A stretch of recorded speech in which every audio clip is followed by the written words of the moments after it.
Bonjour, bonsoir toutes amis qui j'anoye. Dans vidéo aujourd'hui, moi vinn parler qui ça yon chrétien, qui ça chrétien vle di.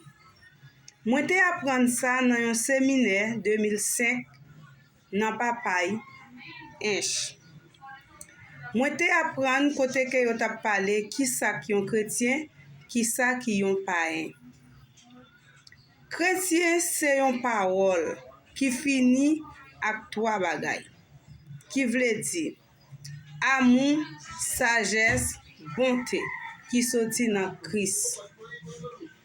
Moi ouais gen pile monde qui parle mal avec ta femme qui dit yon noir pas ta supposé yon chrétien.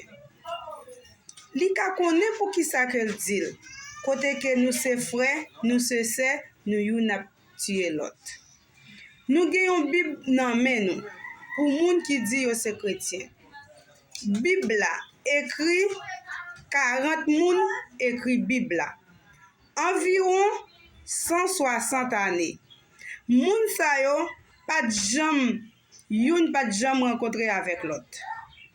Et Bible là écrit sous même thème.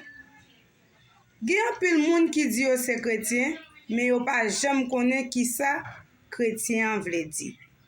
Comment que ou ka présenter ou comme un chrétien.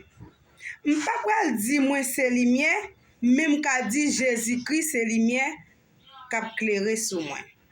Gen pile moun k'ap critique éclairer, yo remet crémasse.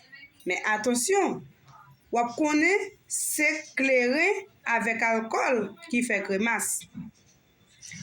Ta fa capable connaître dans qui sens que li dit yon noir pas ta supposé chrétien